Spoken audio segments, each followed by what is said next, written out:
na bei tupewe, bei ndogo sana. Ni mkoa wa Kaskazini Pemba, na hapa tulipo ni katika kijiji cha Nsuka. Wananchi mbalimbali wajasiriamali katika eneo hili wanashusha kilio na kumwomba mbunge wa viti maalum Pemba, Mheshimiwa Zainab, kuwatatulia changamoto zao ambazo zimekuwa zinakabili, changamoto ambazo zinapelekea kuzorota kwa biashara ambazo wamekuwa wakizifanya. Wananchi hao wanamuomba mbunge huyo kutatua baadhi ya changamoto ambazo zimekuwa zikiwakabili. Naye mbunge Zainab anaahidi kutoa boti kwa akina mama hao ambao kwa muda mrefu wamekuwa wakipitia changamoto, na kisha kuwakabidhi kiasi cha fedha kwa awamu ya kwanza ili kiwatatulie shida ndogo ndogo. Mwani ni zao linalotusumbua kweli kweli.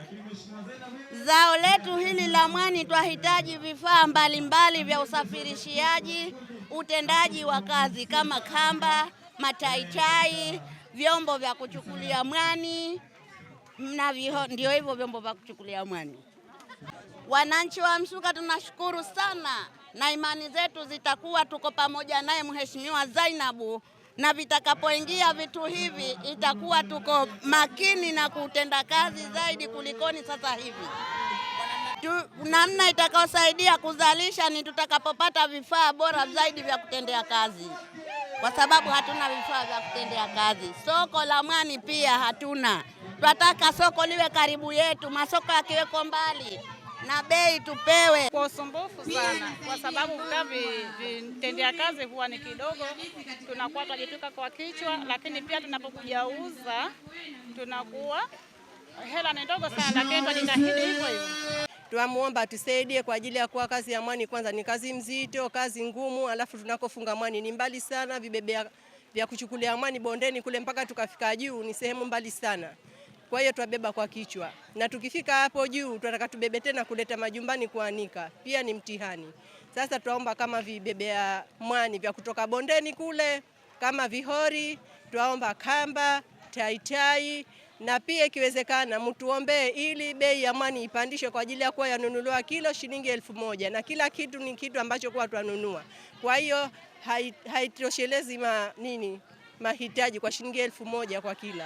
Itasaidia kuleta thamani, itasaidia kutunyanyua sisi wanawake na vijana, na pia tutazidi kupata shauku la kufanya ile kazi. Natamani huu mwani huu hapa ambao unauona hapa chini, huu mwani natamani tuwe na uwezo wa kuchakata wenyewe na tuweze kuuza kwa fedha za kigeni.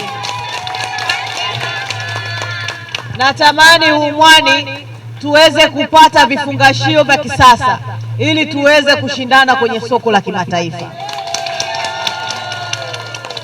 Kwa hiyo mimi kama kijana wenu nataka tuangalie mnyororo mzima wa thamani wa kuhakikisha kwamba kuanzia kwenye kupata mwani mpaka mnaupeleka sokoni tuweze kuwawezesha ili muweze kufanya hizo kazi kwa viwango vinavyotakiwa.